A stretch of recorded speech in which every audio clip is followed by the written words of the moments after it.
যুদ্ধবিরতি এই শব্দটা শুনতে শান্তির মতো, কিন্তু বাস্তবতা যুদ্ধ কখনো থামে না। এটা শুধু লুকিয়ে পড়ে মাটির নিচে, ধ্বংসস্তূপের ভেতর, আবার জেগে ওঠে এক শক্তি, আর সেই শক্তির নাম ইরান।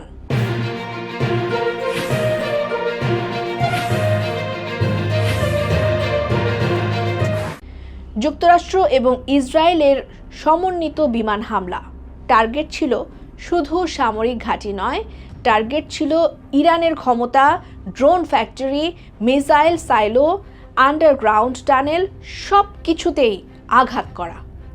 কিন্তু হামলার পরও একটা প্রশ্ন রয়ে যায়, সব কিছু কি সত্যিই ধ্বংস হয়েছে? এনবিসি নিউজের রিপোর্ট বলছে ইরান এখন শুরু করেছে রিকভারি অপারেশন।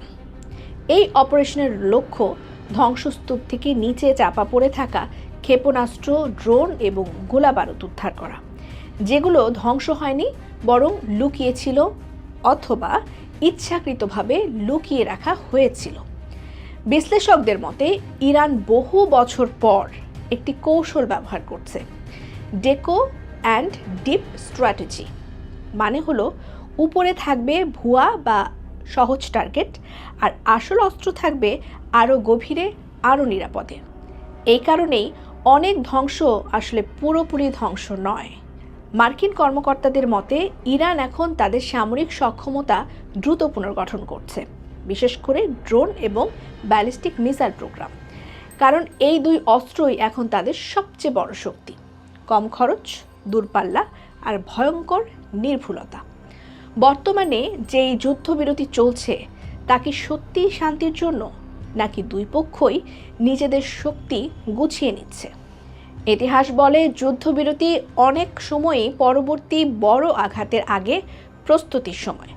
ডোনাল্ড ট্রাম্প যদি আবার সামরিক অভিযান শুরু করেন, এই প্রশ্নটাই এখন সবচেয়ে গুরুত্বপূর্ণ, কারণ মার্কিন নীতিতে পরিবর্তন এলেই পুরো অঞ্চলের হিসেব বদলে যায়, আর ইরান এই সম্ভাবনাকে ধরেই প্রস্তুতি নিচ্ছে। এই পরিস্থিতি শুধু ইরান বা যুক্তরাষ্ট্রের জন্য নয়, ইসরায়েল, সৌদি আরব, সংযুক্ত আরব আমিরাত সবাই এখন প্রস্তুত। একটি ভুল সিদ্ধান্ত পুরো অঞ্চলে আগুন লাগিয়ে দিতে পারে। গোয়েন্দা সূত্র বলছে ইরান শুধু উদ্ধার করছে না, তারা অস্ত্রগুলো সরিয়ে নিচ্ছে আরও নিরাপদ অজানা স্থানে, যেখানে পরবর্তী হামলাতেও ক্ষতি করা কঠিন হবে।